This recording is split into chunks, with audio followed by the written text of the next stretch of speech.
Here we go.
Welcome to our Good Morning Realtors and Community Members.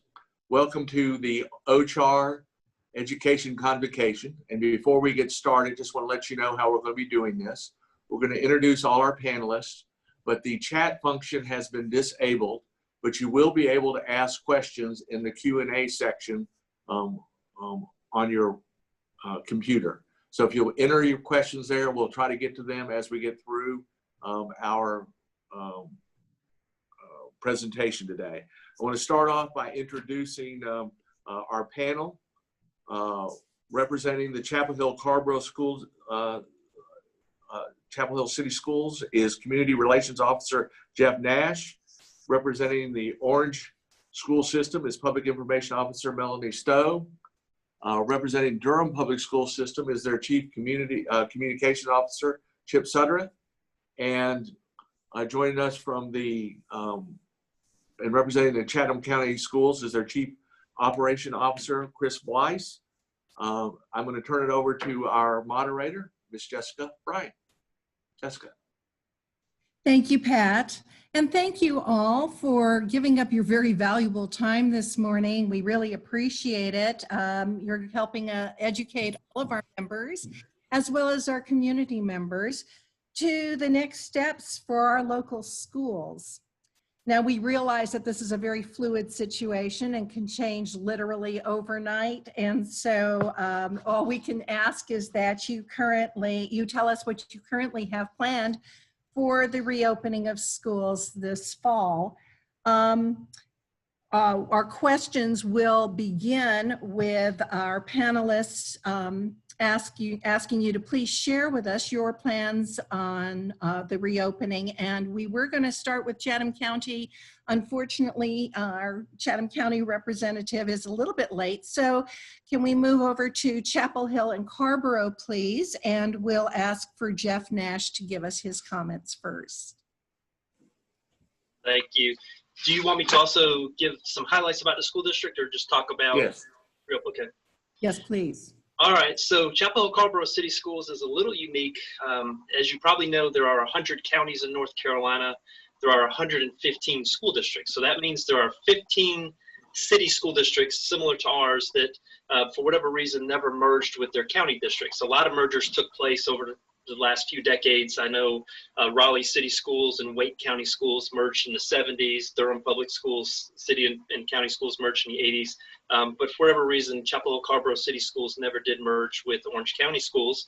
In fact, the school district, Chapel Hill Carborough City Schools, was formed in 1909. So we've been around for a little over 100 years.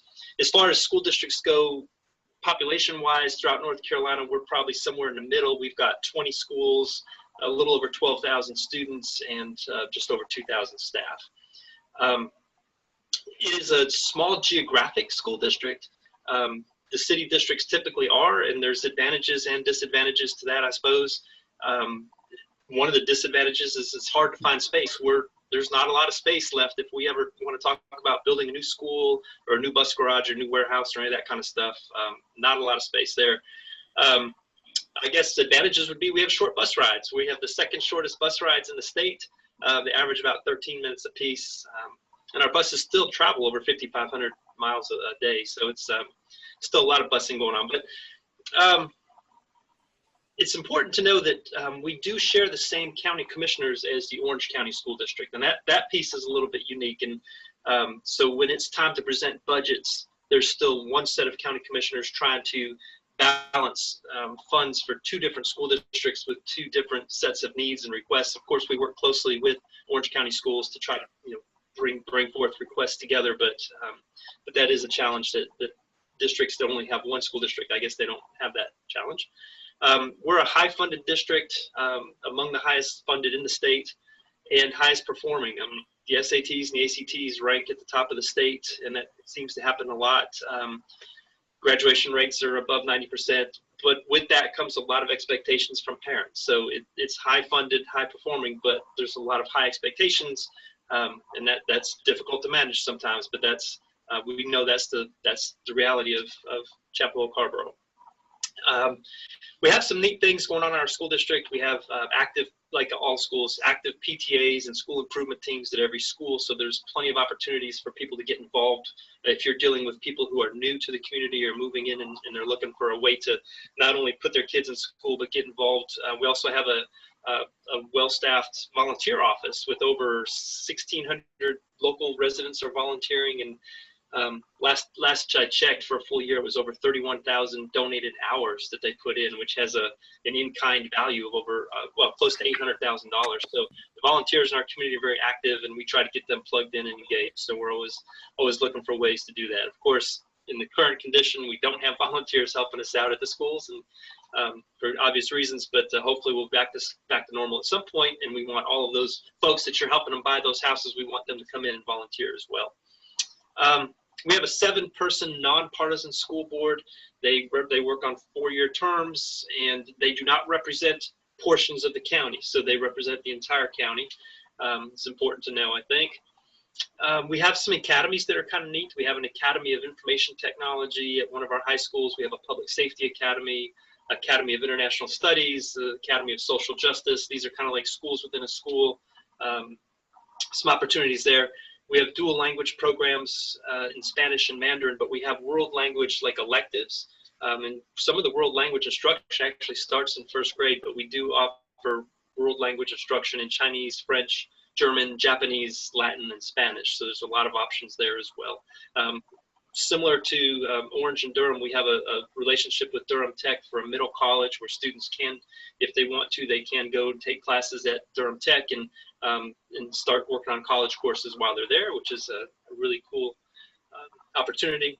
And we have a pre-K, we have a hospital school, which is kind of unique.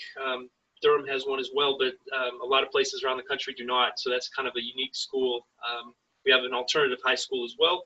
We have a family resource center at one of our middle schools. And of course, all of this information, if you have clients who are looking for the help of any of these kinds of things that I mentioned to you, first, they can check the website. We try to keep all of that stuff on there, but if they can't find it or just have follow-up questions, you can send them to me and I'll either try to answer their question or get them in touch with somebody from the staff who can answer it better than I can. So we don't want you to feel like you have to try to know all of this, and you can't with all the different school districts in the area.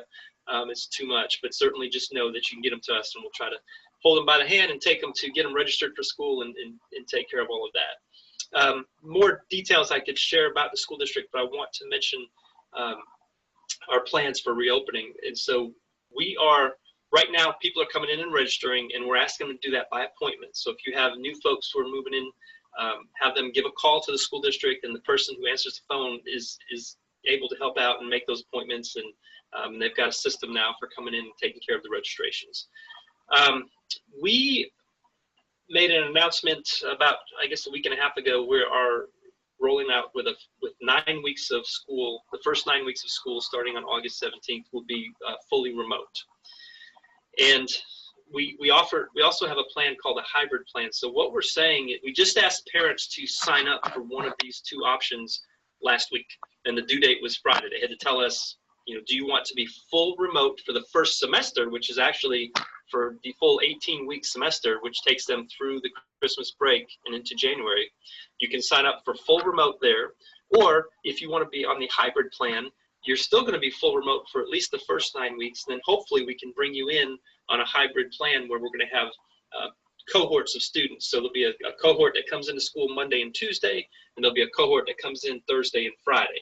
Wednesday would be a day for cleaning and sanitizing the schools before the other cohort comes in. And it's also a day for teachers to work on professional development, small class instruction, catching up with students, etc.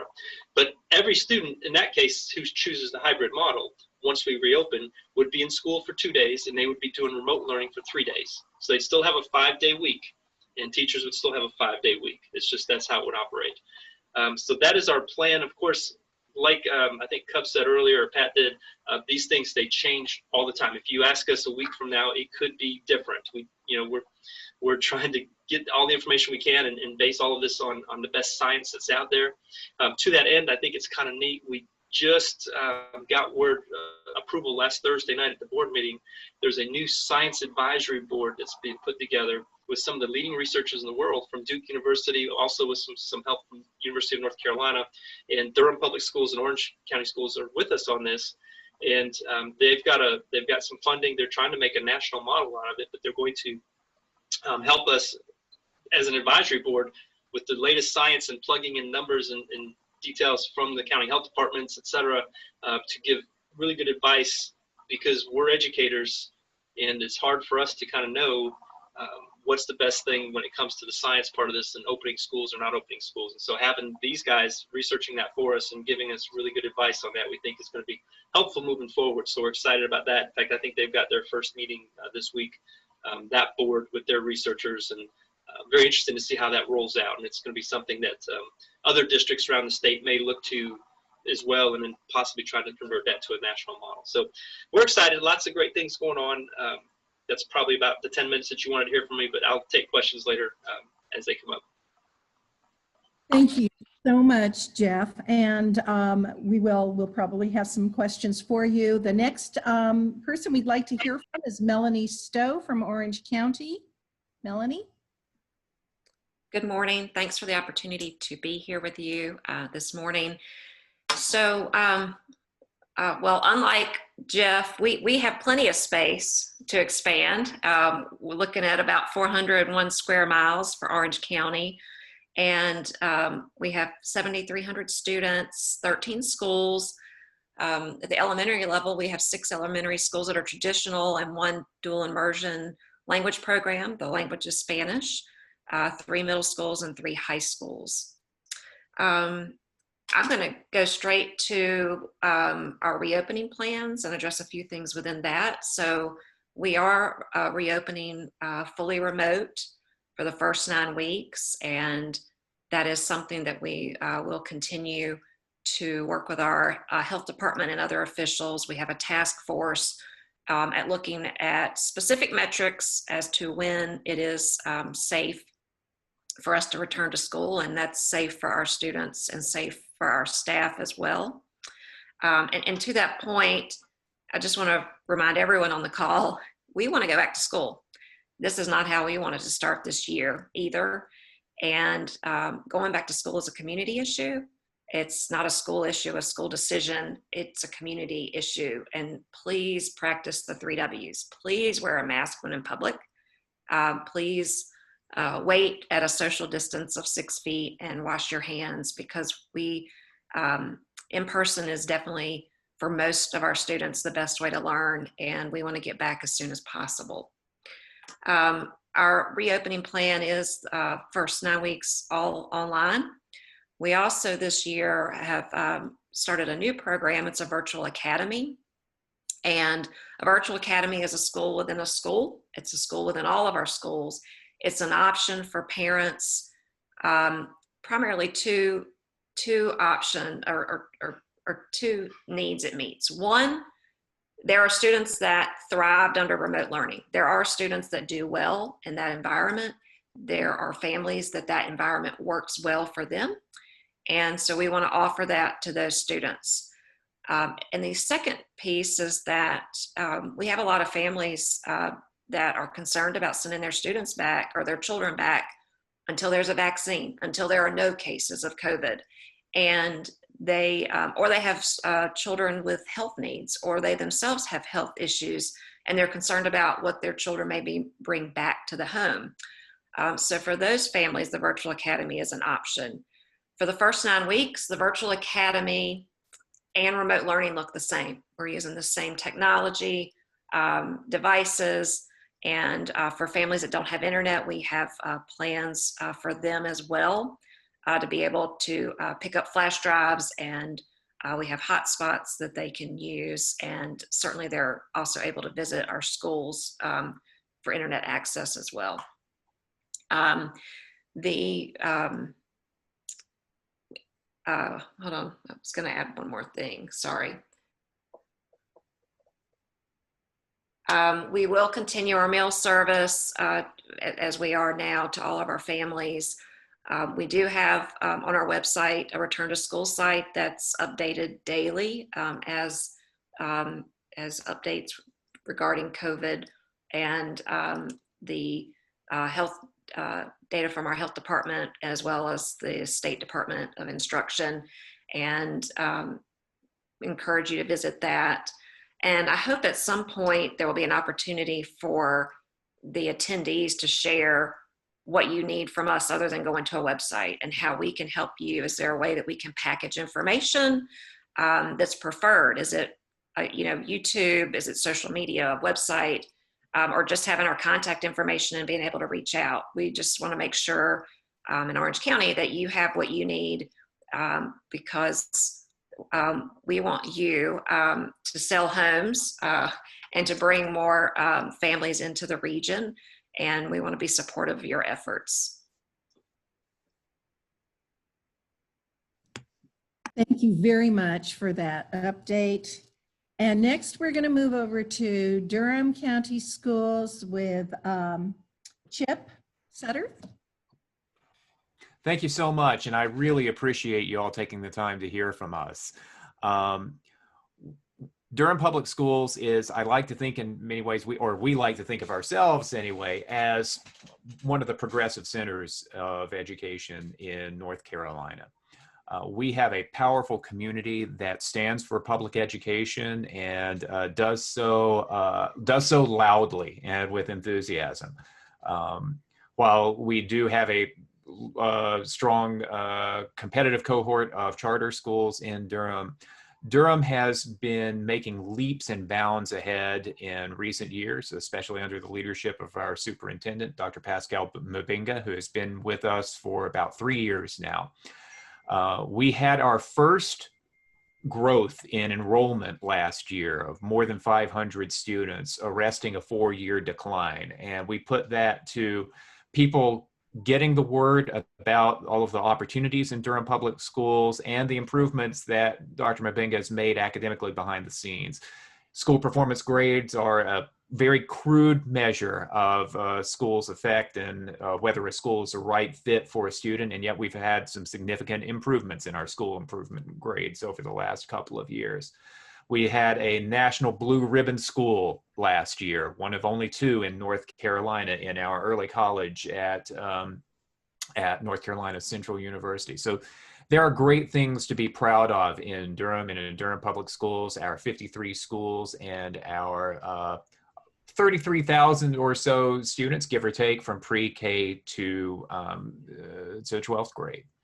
Schools include, we have small specialty schools that are paired with our higher education, our City of Medicine Academy, our early college at Central, our middle college that we share with Chapel Hill and Orange at Durham Tech.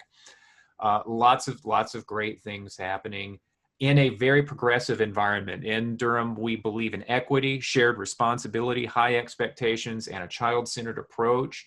We care about academic excellence, but we also care about the whole child, and you'd better believe we recognize historical inequity in our community, and we are dedicated to erasing it. So that's who Durham Public Schools is. In terms of how we are opening the school year, We have a 9-week plan for remote learning. And what we are doing is we are transitioning everything that we were doing for our virtual learning option, our Ignite Online Academy. That is powering everything that our schools are going to be providing.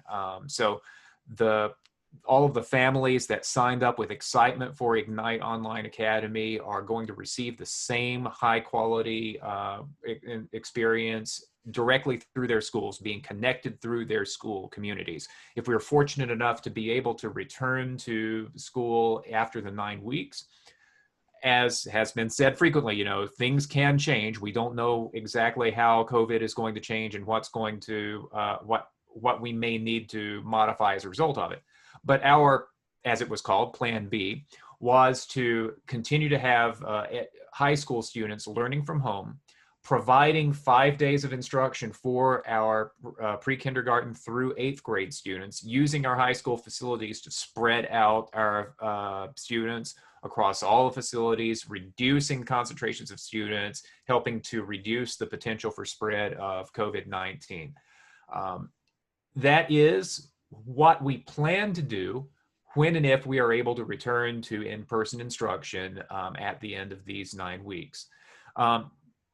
But we are really excited about the quality and the potential of our remote learning programs for this coming year. We have learned so much from the spring. And even though we, like every other district represented here, had to leap into remote learning in a hurry, and reinvent things on the fly in the spring, our families in Durham were, by and large, satisfied with the support that they received last spring. We just had some research come to us from the North Carolina State's Friday Institute for Educational Innovation, and approximately 90% of our families surveyed were satisfied with school communication, and 75% were satisfied with remote learning experiences.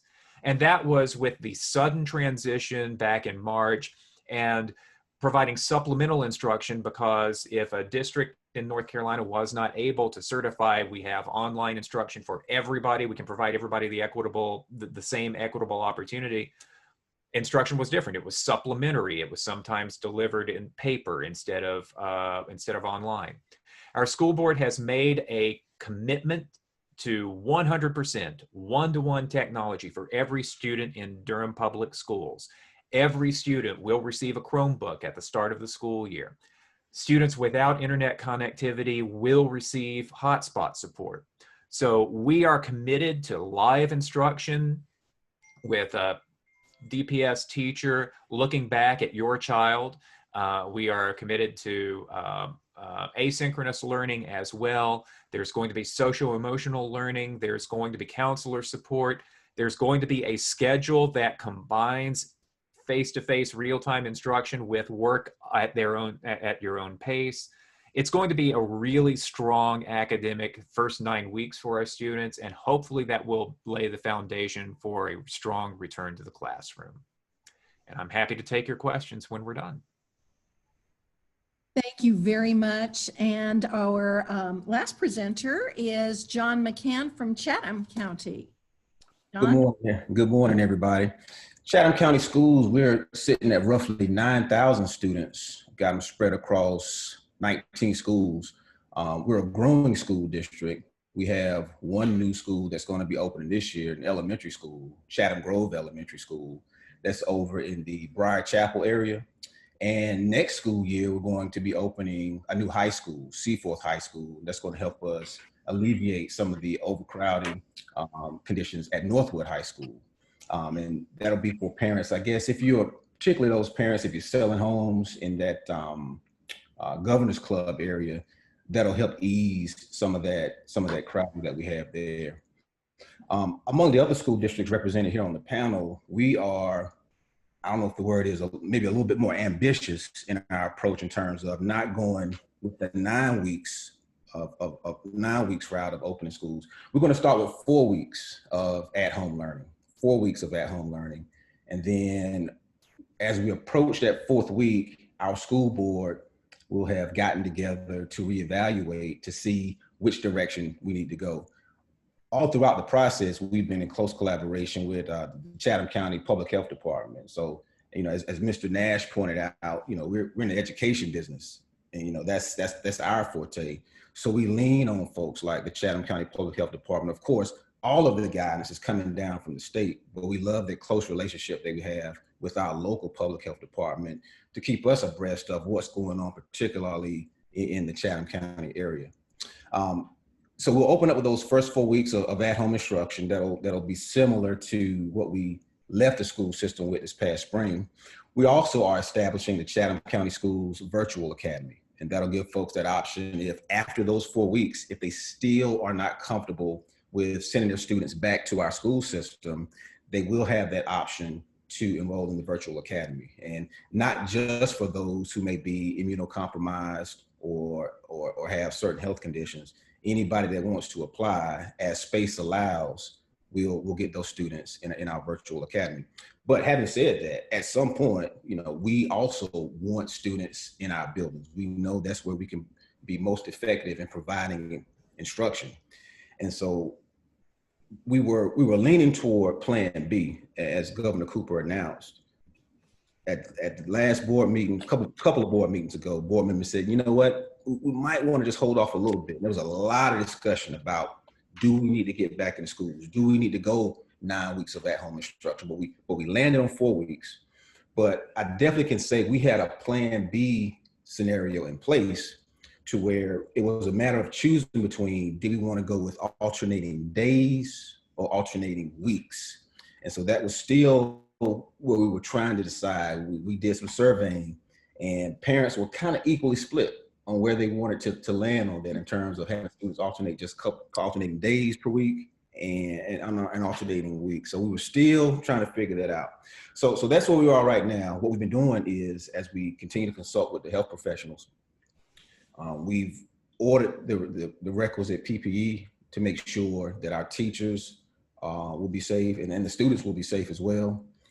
We looked at how social distancing or physical distancing would look within our classrooms, taking all of those steps that we had to take just to make sure things are going to be where they need to be when schools do return for in-person instruction. Super. Great, thank you so much. And I know that we do have some questions. So yeah, I've got a question. I know it was addressed by Durham about the one-on-one technology. What are the rest of you guys doing about making sure the students do have access to technology and do have access to internet, which I know is a problem in some of the more rural areas?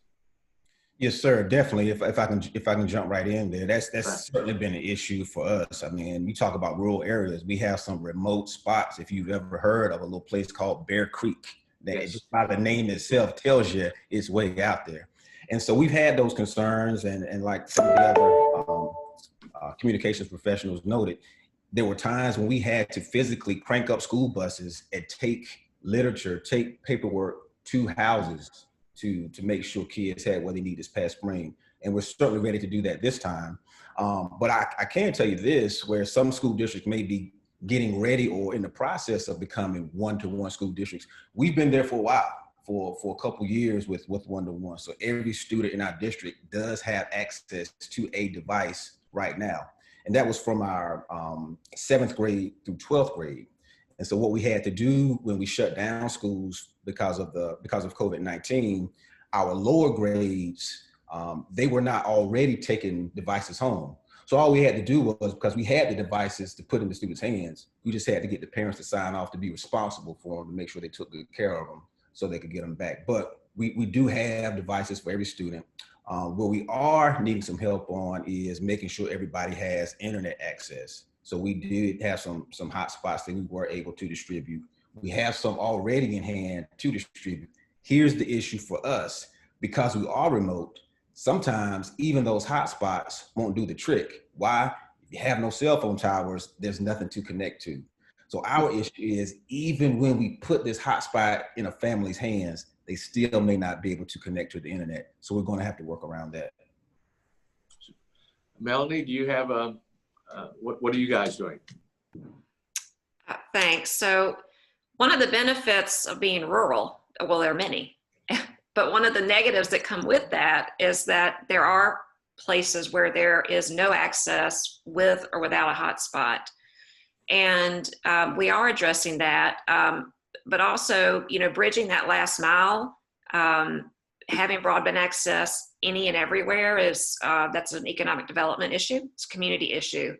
But what we're doing on our end, we do have hotspots for areas where there is not adequate cell service. We have mobile buses that we're taking through the communities. We're also, we've also established at our schools locations on the perimeter where, and they're advertised with a sign where families can go and access their work. The technology that we're using the first 9 weeks and longer as needed does allow for students to do their work without the internet, submit assignments, submit questions, and then when they connect, it automatically uploads and it automatically downloads the work that they need. However, that's not ideal. We're focused on equity, and equity with regards to technology access is not having to drive and sit in a parking lot. And so we're doing all we can, but that really is a community issue with regards to, and if it were easy, it would already have been figured out. But I think the main issue is that it's costly to bridge that last mile. But as I mentioned, there are benefits to living rural, and we are going to just continue to work with our students to make the tech access as easy as possible for them. I know Chapel Hill Carborough probably doesn't have quite the same issue, but anything that you're doing along these same lines? Yeah, well, I spend a lot of my time trying to be more like John McCann, so we've been trying to chase down Chatham County schools. We got a little bit late to the game as far as the one-to-one technology rollout goes. Last year, we finally rolled it out for the first time, a one-to-one initiative, whereas a lot of school districts, like John said, have been doing it for years. But we now have that situation, so all of our kindergarten and first graders will be issued iPads, and all of our grades 2 through 12 will be using Chromebooks. And so that is new for us, that we'll have that kind of coverage. But like everybody else has said, sending those home without any kind of internet connection is kind of useless. And so just like the other districts, I think right when the COVID shutdown happened in March, we realized that we had families without home internet, even though they had their Chromebooks. And so we did order a little over 1,300 MiFis, or the hotspots. And so we're distributing those to families too. So we think we've got enough now so that every child this year will have a device and will have internet connectivity. So I think we're in pretty good shape as far as that goes. Super. Anything that Durham has to add? I know you were already on the one-to-one, but anything we need to be aware of? I think that pretty much covered it. We're excited about the rollout, and families are going to receive the Chromebooks from their schools, and we've moved really fast to react to the current situation. So another question that we have, obviously, for a lot of kids, access to the school is sometimes their only meal of the day. What is happening with that? Are we still able to provide access to those people? And the second question, so we'll sort of rotate around though, is obviously your teachers have done a great job in pivoting. Are they experiencing any additional problems that we need to be aware of? Anything we can do as a community to help them be more prepared? John? Unmute yourself, John. I definitely appreciate that question with respect to the educators, because I think that's something that a lot of folks, if you're not in this kind of work situation where you see it up close, you can easily overlook, and certainly be concerned about your child and getting education provided to him or her. But what folks aren't realizing is our teachers, many of our educators have children themselves And not only are they responsible for teaching their students, but they have to make sure that their students are being taught, and they have to make sure that they have adequate childcare. So there is a concern. It's hard to kind of get our arms around. What we need folks to understand is, as you talk to folks who are interested in buying houses, get them to understand that our educators, as much as we talk about getting students back into the school buildings, there are educators who aren't quite sure that that's where they need to be, whether it's their age or health challenges or what have you. So as school people, we have the burden of, all right, how many students are indicating that they want to come back? All right, now do we have the personnel to meet that need? And so, we definitely understand that, what our educators are up against. If I could, no, go ahead. If I could jump in on the feeding program. When we closed in March, we had an extensive feeding program that that was based on our districts and many districts' summer feeding programs that help feed low-income families when school's out of session, and school was in some respects out of session. And in a very Durham way, we were able to partner with our community as employees took advantage of very generous state emergency leave. Our local restaurants jumped in. So I have no doubt that we are going to be feeding our students through a network of yellow school buses, delivering meals to hubs across the district. It's our responsibility. And as long as the federal funding is available to support us, we'll be doing that and working with our community. In terms of supporting our teachers, I think it's, in addition to what John said, I'd add that our teachers and everybody else who is eager to come back to schools are desperate for us in our communities to get serious about fighting the spread of COVID-19. So hand washing, face covering wearing, and social distancing are absolutely critical. And our teachers will not feel safe coming back to the building until our community and our local and state and national governments have demonstrated a commitment to being serious about COVID-19. That's something that they really want to see from you and me and everybody else on this call. And the last thing I'd say is that while homeschooling is and always has been a valid option for many families, now is the time, with all of our school districts having made investments in remote learning and so much stress out in our communities right now. Families do not need to go it alone. Our remote learning options are going to be so strong this school year.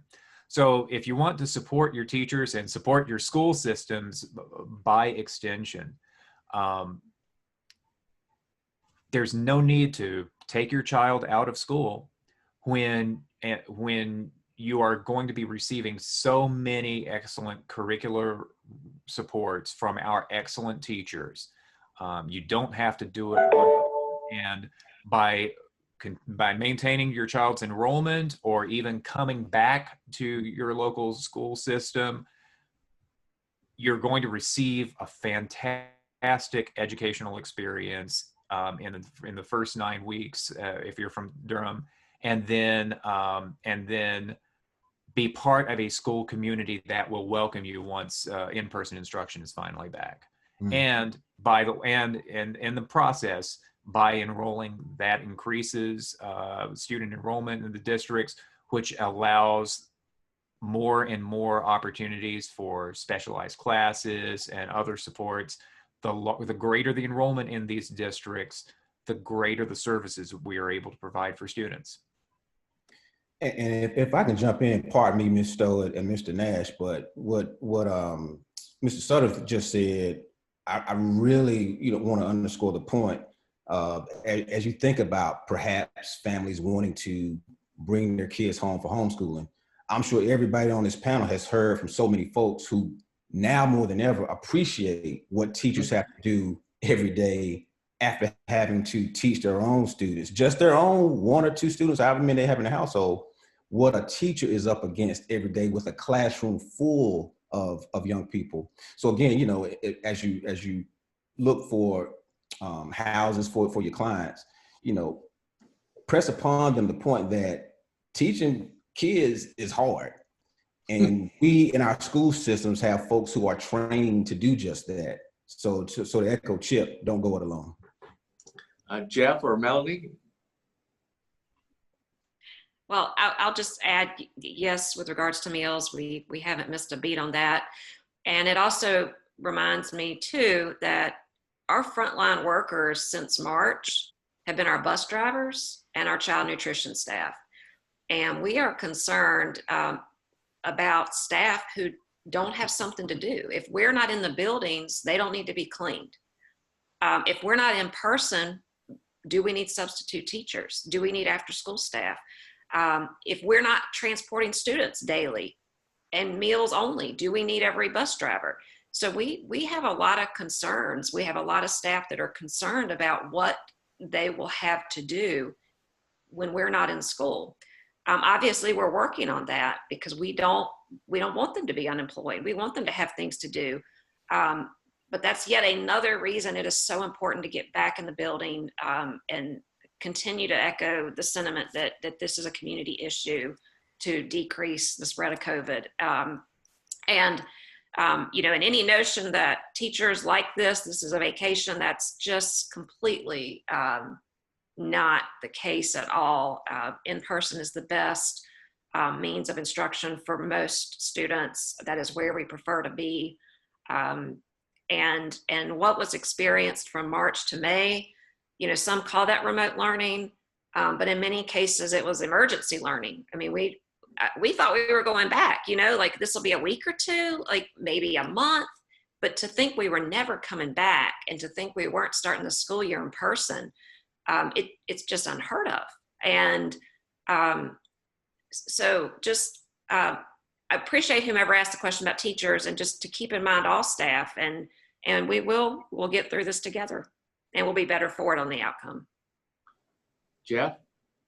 Yeah, Chapel Hill Carrboro, the food, we call it the Food for Students program, has been a real shining star for us. And interestingly, when the decision was made back in March to announce that we were going to be moving to a remote, I remember we made the decision on a Thursday, and I think we were the first district in the state to do it. The governor didn't do it for a couple more days, but we announced that starting on that Monday, we're going to be remote. And like Melanie said, we announced ours, it was like 2 or 3 weeks. We were not thinking it was going to be long.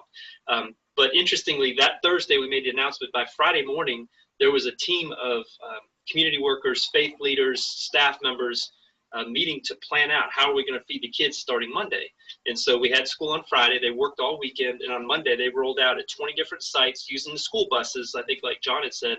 And they rolled out to the schools and it started feeding students, and it has grown. Now we're at 37 different sites. We're using 13 buses every day, and the drivers are right. I mean, they love it. They are so great with the kids. They love going out to the sites, and we have like a couple hundred different volunteers who've worked with us over the time, and so they'll meet the buses there and help distribute food and set it out for the children and their families. And we've done almost 500,000 meals at this point since March in our little district, and so we're excited. It's working. And the community has come in, organizations, our public school foundation, individuals have made donations so that every day we're giving children a lunch, we're giving them a healthy snack for later, and we're giving them breakfast for tomorrow. And that's a lot of meals. And that comes at a lot of cost. And somebody else had mentioned, you know, the government funding of the school lunch program. That is a concern for us moving forward. They've funded it now. We get reimbursed for our meals, except for the snack. And so the snack is where we've used the public donations. And hopefully, I mean, the public has really stepped forward on that. And so that's been really big for us. We're concerned about, will the government continue to reimburse meals when school is not, quote, in session or on site? We hope that they do, but if they don't, that's going to be a big challenge for everybody. I mean, in a district like ours, we can wipe out thousands and thousands of dollars per week going down from what we've collected. So the school system will have to step up or get some help somewhere. So that's certainly a concern, but regardless, we're going to feed the kids. And so it doesn't matter if this goes on for 9 weeks, 18 weeks, whatever it is, if it's remote, if kids are, any kid who's not in school building, whether they've chosen to be remote or whatever, we've just kept them out, we're going to feed them. So that's a big commitment on our end, but we have to. I mean, when you look at the options, you can't not feed your children, and you can't have hungry kids and expect them to learn whether they're in school or online. Nobody's going to learn if they're thinking about, will I get food today? So we're going to take care of that so that they can learn when they're online or when they're in the building. As far as the teachers go, that was a great question that you asked earlier, and I appreciate that. And I think everybody has pretty much said everything that I would say on that. We did survey our teachers as well, all of our staff. You know, what special accommodations do you need? And we're trying to match that up with the student survey so we can know, you know, in a perfect world, you'd have 50% of your students who want virtual learning and 50% who prefer to be in the classroom, and then you'd have 50% of your staff say the same. But it's not going to be that. So then principals have to match up class lists and try to create, make this puzzle out of these numbers. And it's very, very difficult. And can you offer all of your AP courses and all of your languages, and how you do that? And once you go back, the teachers have real legitimate concerns. If somebody, even if you don't get sick, but if somebody in your class shows positive signs, do you then have to, you know, yourself as a teacher, do you have to stay home for a few days? I mean, there's all kinds of questions. We have learned about a lot of our staff members, you know, they're perfectly healthy, but they're caring for an elderly parent, or they have a newborn baby, or those kind of things. And so there's so many life considerations to take into account. And it's not just like going to another job where you're talking to people on the phone, or you know, you work with 1 or 2 customers. You're talking about a kindergarten teacher who might have 25-year-olds typically on a typical day climbing all over them. Or you might be talking about a music or art or PE teacher who works in the course of a week, works with all 600 students in the school. There's real legitimate concerns there. And so we know that there's good plans for social distancing, and we've got the PPE equipment like somebody mentioned, and there's plans for that, but there's still a lot of concern. And so, yes, we are taking all of those concerns real seriously. Jeff, there was one question specific to Chapel Hill Carrboro. You mentioned that students have to make a decision about going virtual for the entire semester or not. As real estate agents, if we're bringing somebody in, obviously sometimes they're not going to start. What would somebody new to the system be? Would they only be allowed to go into the virtual system, or would they be going into the your other choice?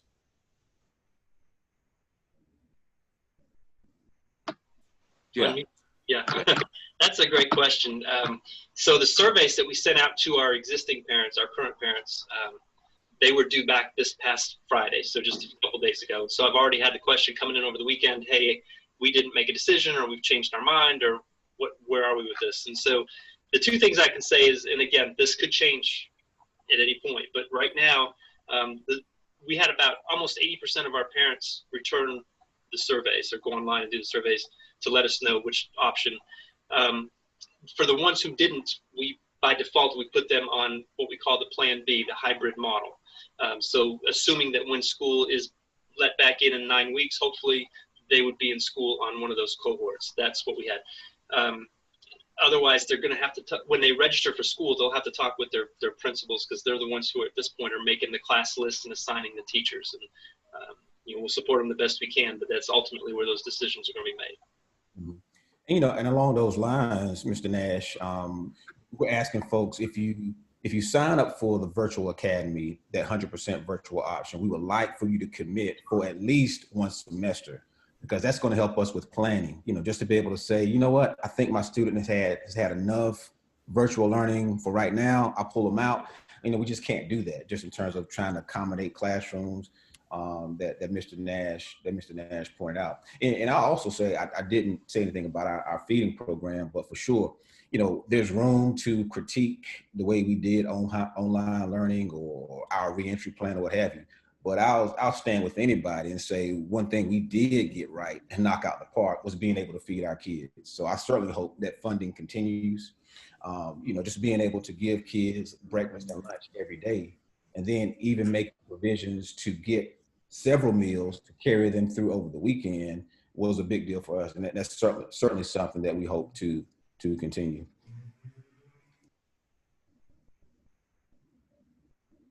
Pat, you're on mute. I can see you wanting to talk. One last question, if you guys don't mind. Obviously, virtual schools mean that we did away with some of the extracurricular activities, and that's an important part of school, I think, for a lot of kids. When do you see resuming that? What are we looking at for sports? I know that's sort of a broad question, but I know that's a question I get from a lot of my parents. I have my daughter and son-in-law are both teachers in Durham County, and my wife is a retired school teacher, so we're into all those questions. So any ideas about what's going to happen with extracurricular and sports? Well, we have suspended sports indefinitely until things can get better. You know, you look at the news that just came out of Major League Baseball just in the last 24 hours, where the Florida Marlins have just had an outbreak, and we don't want anything like that to happen to our high school students or our middle school students. So we're suspending athletics for now to be safe. We are looking at ways to do extracurricular activities either virtually or under very, very careful circumstances during the school year. Virtual is obviously the easiest and safest way to do it, but we're not closing the door on anything as long as science tells us that there is something that we can do safely. We obviously are following the recommendations, you know, no mass gatherings, maintain social distancing. We are looking at ways that we can partner with community organizations that want to provide social support for our students. It's just a question of, can we do it safely? So we're taking the time to plan it, but we recognize that extracurricular, for many of our students, it's the thing that keeps them engaged at school, that makes academic progress possible. So we know it's important.